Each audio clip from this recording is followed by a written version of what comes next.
বিরোধী দলের আপত্তি সত্ত্বেও কণ্ঠ ভোটে সংবিধান সংশোধন কমিটি গঠন করা হয়েছে।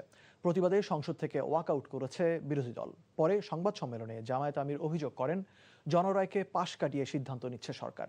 আর স্বরাষ্ট্রমন্ত্রী বলেছেন, অভ্যুত্থানের প্রত্যাশা পূরণে এছাড়া বিকল্প ছিল না। বিস্তারিত জানাচ্ছেন সালাউদ্দিন কাদের। 12 সদস্য বিশিষ্ট ত্রয়োদশ জাতীয় সংসদে সংবিধান সংশোধন সম্পর্কিত বিশেষ কমিটি গঠন করা হোক। সোমবার জাতীয় সংসদের অধিবেশনে চিফ হুইপের এই প্রস্তাবের পর উত্তেজনা তৈরি হয়। ফ্লোর নিয়ে প্রস্তাবের প্রতিবাদে ওয়াকআউটের ঘোষণা দেন বিরোধী দলীয় নেতা। আমরা ওয়াকআউট করছি। ধন্যবাদ মাননীয় স্পিকার। পরে স্বরাষ্ট্রমন্ত্রী বলেন, বিদ্যমান সংবিধান বজায় রেখে জুলাই অভ্যুত্থান প্রত্যাশা পূরণ সম্ভব নয়, তাই সংশোধন কমিটি করতে হচ্ছে। বাংলাদেশের মানুষ গণ অভ্যুত্থান পরবর্তীতে বাংলাদেশের মানুষের প্রত্যাশা, আমরা পঞ্চদশ সংশোধনী বাতিল করতে চাই। এবং পঞ্চদশ সংশোধনী বাতিল না হলে হাইকোর্ট সুপ্রিম কোর্ট যদি ভার্ডিক্ট দিয়েও থাকে, এই লেজিসলেচারে যদি আমরা পঞ্চদশ সংশোধনী বাতিল না করি, সেই সংশোধনের উপর ভিত্তি করে আমাদেরকে চলতে হবে।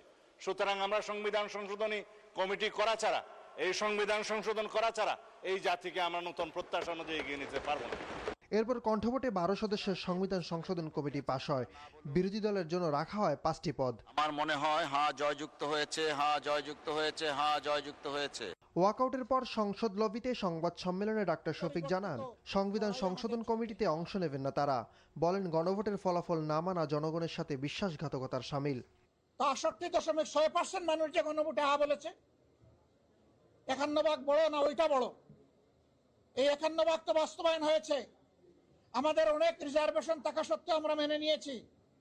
শান্তি শৃঙ্খলার স্বার্থে, গণতান্ত্রিক ধারা ফিরে আসুক সেই স্বার্থে।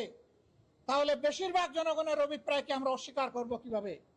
আমরা জনগণের সাথে বিশ্বাসঘাতকতা করতে চাই না। জনগণকে আমরা কথা দিয়েছি, গণভোটের রায় বাস্তবায়নের জন্য সংসদের ভিতরে আমরা লড়ে যাচ্ছি। আপনারা দেখতে পাচ্ছেন, আমরা লড়ে যাব এবং একই সাথে জনগণকে সাথে নিয়ে রাজপথে আমরা লড়ে যাব ইনশাআল্লাহ। সরকারকে জনগণের সিদ্ধান্ত মেনে নিয়ে আবারও সংবিধান সংস্কার পরিষদ গঠনের আহ্বান জানান বিরোধী দলীয় নেতা। সালাউদ্দিন কাদের, NTV নিউজ, ঢাকা।